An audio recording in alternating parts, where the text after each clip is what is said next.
Talaga naliwat kami.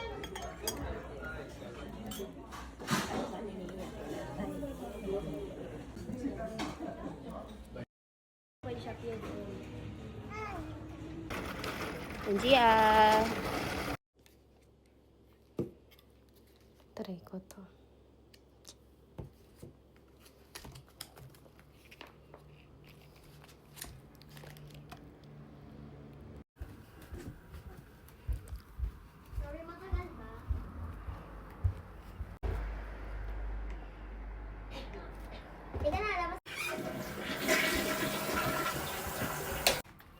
Tulog pa yung bunso ko kaya medyo ano lang ako. Ayan.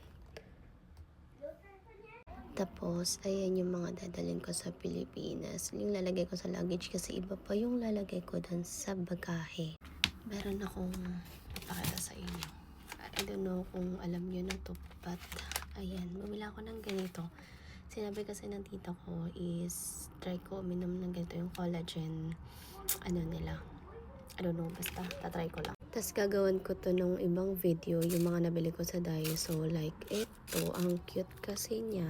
So, why not? Then, mamila ako ng malaking version. Ito, yung fork, tapos spoon. And then, ito.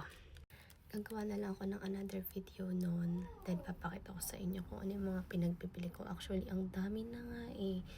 Parang 5 or 7 plastic na yung ganito kalalaki yung mga pinagbibili ko. Tapos on Monday pupunta pa kami ng Don Quixote kasi may bibilin din ako doon ng mga kung pwedeng idalhin sa Pilipinas. Kasi syempre hindi ko naman alam kung kailan pa ulit babalik dito. So lulubos-lubosin ko na. And itong stroller na to, sobrang helpful talaga. Sobrang gamit na gamit ko talaga to. And grabe, nanlalaban talaga siya. Ang ganda eh. Hindi siya mahirap dalhin or tiklopin. Very travel friendly talaga siya. So, must have to or try nyo talagang bumili ng ganito. Kasi tulad ko, meron akong anak and si Umbiol, pag napapagod, nilalagay ko siya dyan. And then kapag ayaw ni Umbiol dyan, nilapalit ko si Unji.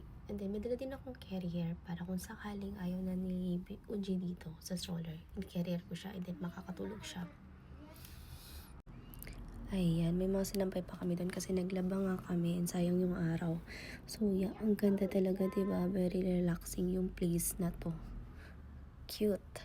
And ang ganda tambayan nitong part na to. Lalo na hindi masyadong mainit pa dito sa Japan. Carry pa. So yeah. Kaya hindi nakakasawa or hindi nakakaboring dito kasi yun nga, magaganda yung place. Nagkalat pa yung mga gamit ko. Ito, may natira pa na ganito. Pero baka dalhin ko na lang to sa Pilipinas. And tingnan yung daming payong ng tita ko dito. O diba? Dito kami natutulog sa part na to. Ito yung kwarto.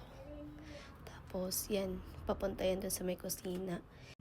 Ito, gumawa kami ng ganito, yung bread roll. Pero laman yan ham. Tapos yung cheese. Tapos ito naman, mozzarella cheese.